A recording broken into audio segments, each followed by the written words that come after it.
Coming up on Network Africa, demonstrators call for the President William Ruto of Kenya to step down as the court authorizes military deployment. Police in Zimbabwe use batons to break up courthouse protests of opposition supporters. Plus, Sudan faces worst levels of acute food insecurity ever recorded by the Integrated Food Security Phase Classification. Hello and welcome to the final program of the week.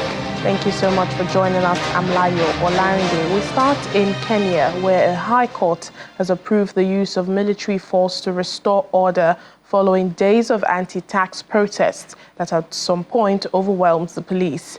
Clashes between protesters and police officers erupted again around Nairobi's presidential palace on Thursday as demonstrators demanded President William Ruto's resignation. This is in spite of the president's pledge to withdraw a finance bill and proposed tax increases. Armored military vehicles patrolled streets in the capital, Nairobi, as police fired tear gas to disperse protesters who had threatened to storm the presidential palace. Dozens were injured after the clashes, and medical teams provided first aid on the streets. I think we received about between 25 and 30 cases today. Mostly just superficial injuries, tear gas, inhalation.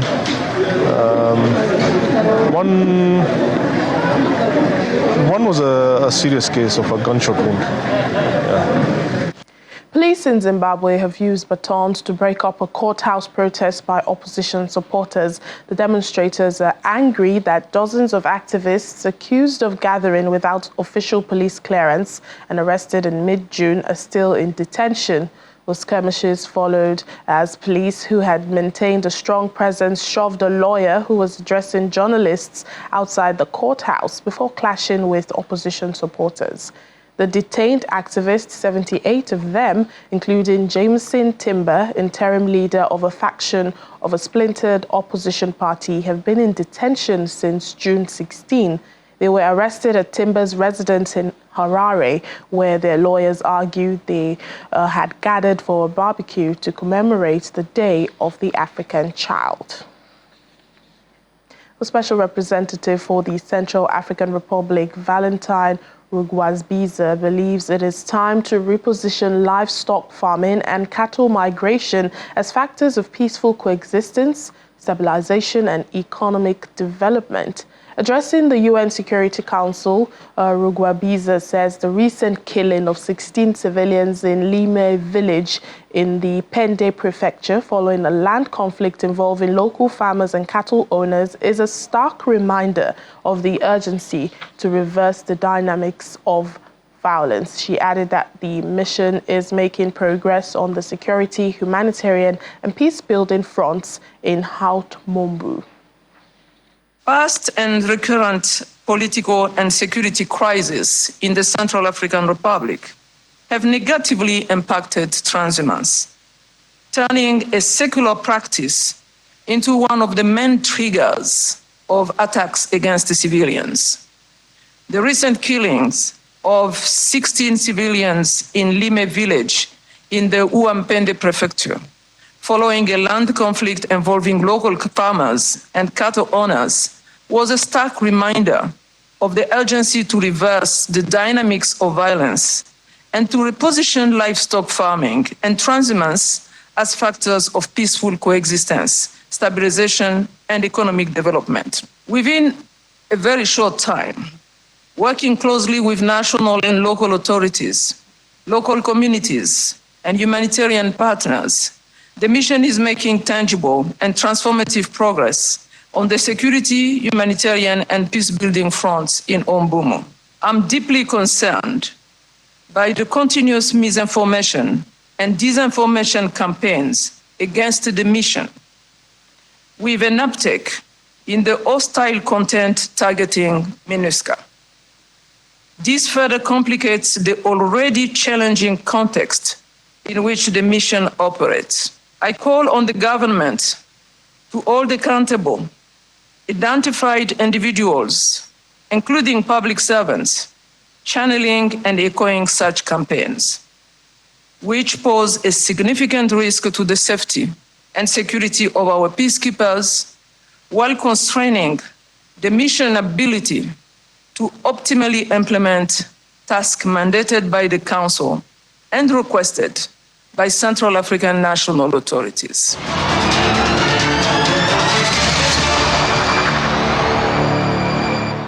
Sudan is facing the worst levels of acute food insecurity ever recorded by the Integrated Food Security Phase Classification, the IPC, in the country.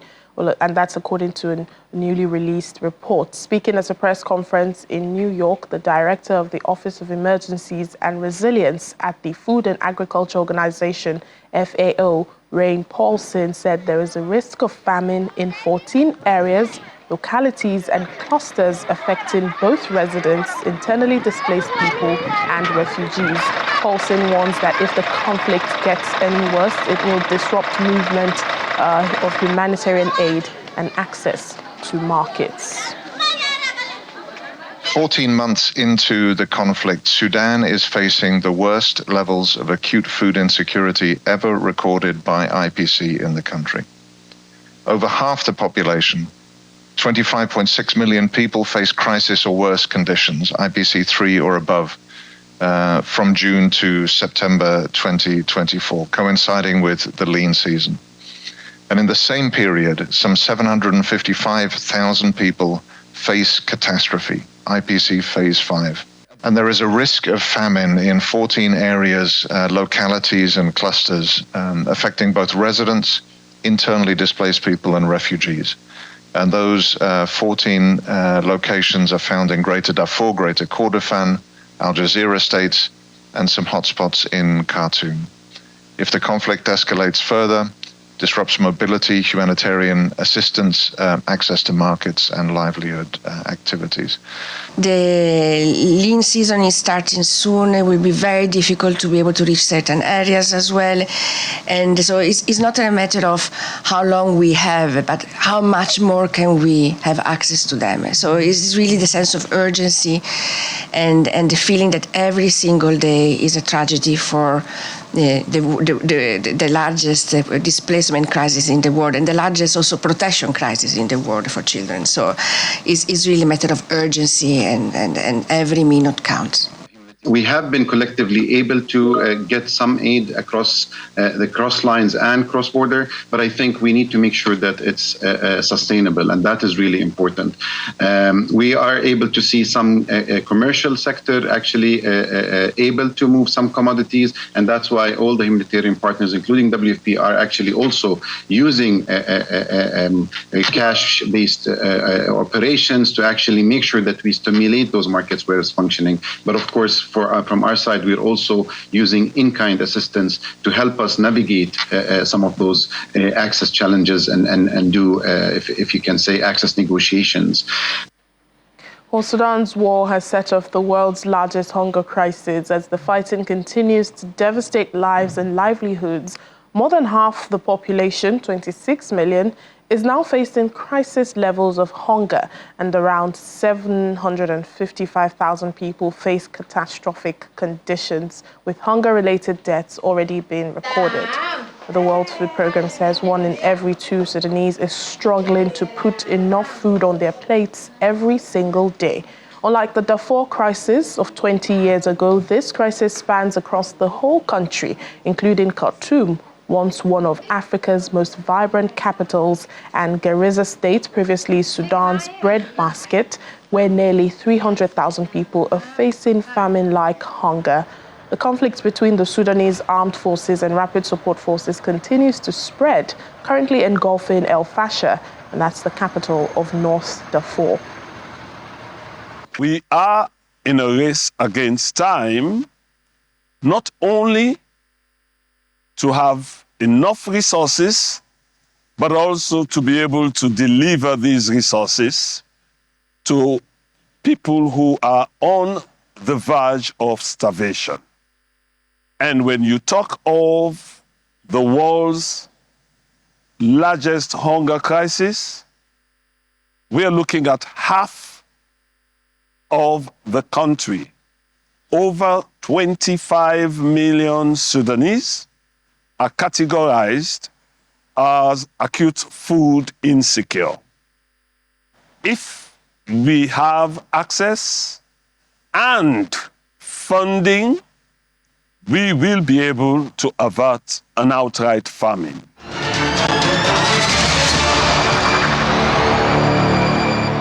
The United Nations Mission Child Protection Unit in South Sudan recently organized a national capacity building workshop for representatives of faith-based and other civil society organizations. Now, it was aimed at supporting the implementation of a comprehensive action plan to end grave violations of children's rights. In South Sudan, several faith-based and other civil society organizations are involved in protecting and promoting the rights of girls and boys. They play a crucial role in providing care, education, and health services, and also offer support to neglected, abused, and vulnerable children. Well, facilitators also highlight the negative impact that grave violations of children's rights can have on efforts to establishing sustainable peace in the country. Your close connection with the people and the ones you serve is a cornerstone for effective child protection. As we approach upcoming elections, we are deeply concerned about potential child rights violations and exploitation. These threats include abduction, recruitment, and use of children in roles such as bodyguards and for patrols. I urge all of you here today to continue your invaluable work, leverage your moral authority and the trust you have earned in your communities to further protect children's rights and shine the light on child rights violation, abuse, or exploitation. Every South Sudanese is responsible for protection of the children, because when they're outside there, they don't have ability to protect themselves. We have to protect them outside. For I'm sure if we put hands together and we share it, that each one is responsible for those children, for sure we can protect them from any harmful things outside. At the end of the day, we wanted these people who have participated, to go and train others people, especially women, and men and youth, because they're the duty bearers. If you look at the women, they have a lot of the responsibility at home. The second expectation, we at the Center for Peace and Democracy, we are going to take this workshop to the next level, where we are going to engage the government, institutions, and also other civil society organizations who do not have a chance to get this opportunity. Still ahead on the program. Uganda's colonial treasures go on display in the country following a loan from the UK Museum. Please join us again.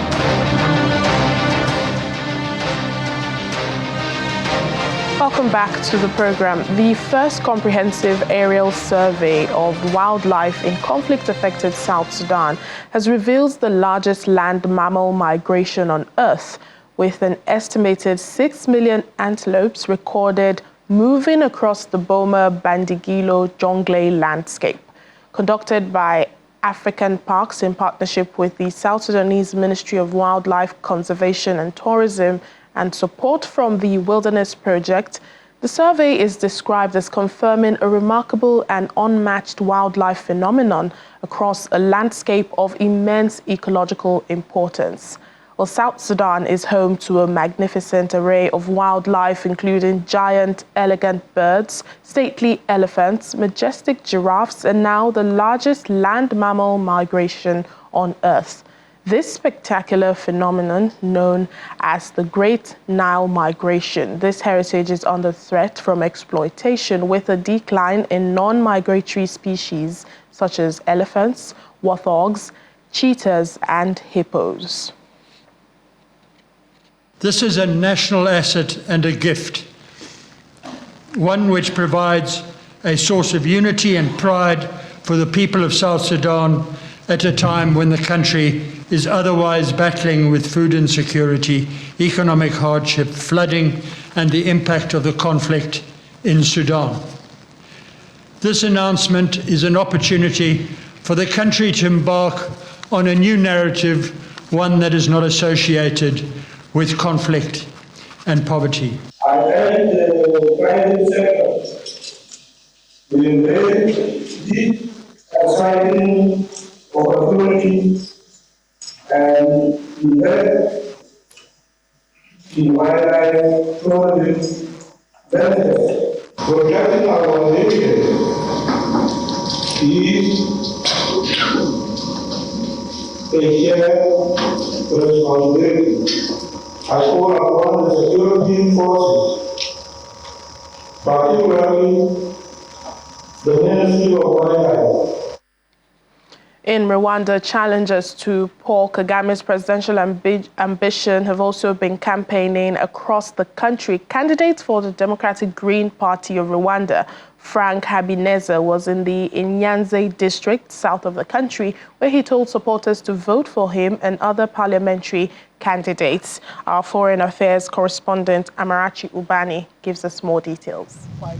We set out a little after 8 a.m. to witness the campaign of the main challenger to FPR presidential candidate Paul Kagame in the upcoming July 15 poll.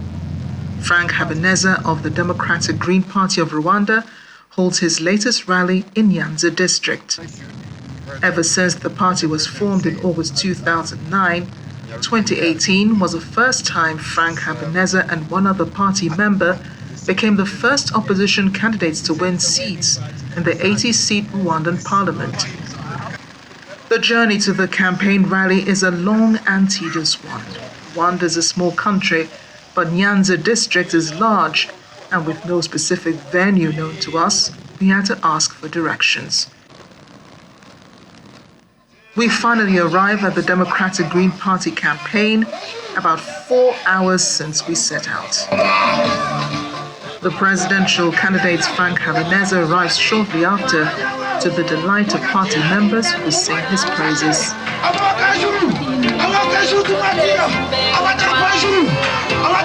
Young and old have gathered to hear his manifesto.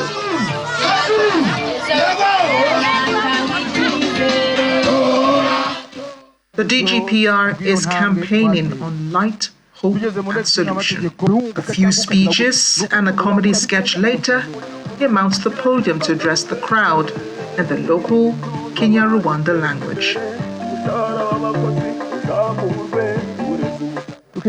I'm told that in Rwanda, you cannot rent crowds or give people incentives for attending your rally. Attendance is purely voluntary, and many people attend out of curiosity. Habineza addresses the press after his speech, highlighting his party's efforts since the previous election.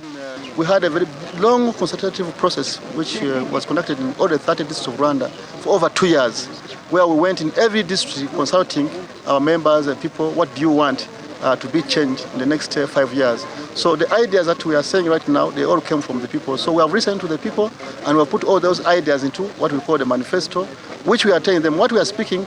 Like now, right now, we are campaigning to completely remove the 30 days provisional detention, because people in Rwanda, they have been provisionally detained in prisons, but they say 30 days, but it ends up to become 5 years, even 2 years or 3 years. And then you get released when you are innocent. So people are so annoyed that how can I be in prison for 2 years innocent when there's no evidence. Asked how confident he is of a win, with minimum campaign posters or party paraphernalia in town, he says it's all about the ideas. We haven't seen many of your posters or party paraphernalia across town. It's not about posters, it's about the ideas we can sell the people. So we have the media, they are telling everyone our ideas, and we also have the state media, the Radio 1 and TV Rwanda, they're also telling our story.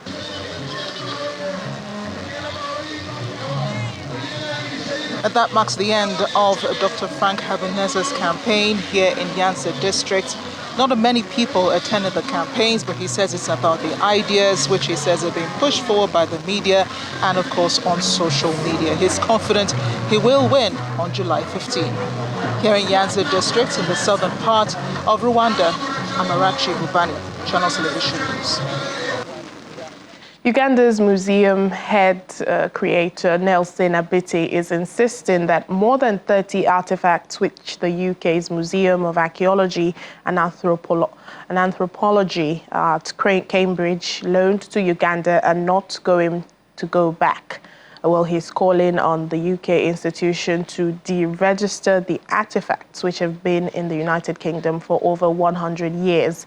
The items include a rare drum and a headdress. They are set to go on display in 2025 and 2026 following acclimatization. I beg your pardon. The agreement between Uganda and Cambridge is renewable and allows the possibility of a permanent loan or local ownership. These are rare objects that were made by our ancestors. Many of us have not seen. In fact, we expect millions of Ugandans to come and see, trace. If there's an object that was associated at the time of Omukama Kabalega, was exiled in Sicily Island, don't you think many people, he's our hero. He defended, he resisted colonialism. People should come. These objects, specifically these ones, tell us the period when some of our heroes resisted colonialism, and during the time of resistance, and then forceful, they were taken away from the people. And we expect many people to come and see this object. They are unique, the designs are unique, and they are historical to us. It is not a bank loan where you have to pay it back. It's a way of, for you, that I give a responsibility to you to go and take care of these objects to make it accessible to people. It's very difficult for people to go and see these things. Through this object, when they took them, it had become their objects in that museum. They had registered them. Now, for them to deregister it, they first do what we call loaning. They give me a responsibility that if I've given you these objects, you are real sure accepting them and you are making it accessible to the communities. Our people, our children are able to see it rather than they can't afford to go to Europe. Then later on we will say now, these objects have stabilized, they are good, we have kept them in good condition. Please, just deregister them that side. They are not going back. In fact, they are not going to go back. And finally, on the program, researchers in South Africa have injected radioactive material into the horns of 20 rhinos as part of a research project aimed at reducing poaching. The idea is that radiation detectors already in place at national borders would detect the horns and help authorities arrest poachers and traffickers.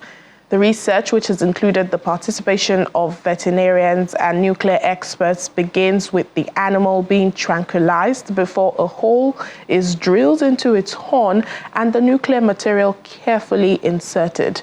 20 live rhinos have received these injections, and researchers hope that the process can be repeated to save other wild species vulnerable to poaching, like elephants and pangolins. According to figures from the International Union for Conservation of Nature, the global rhino population stood at about 500,000 at the beginning of the 20th century. Now, there are only approximately 27,000 due to continued demand for rhino horns on the black market.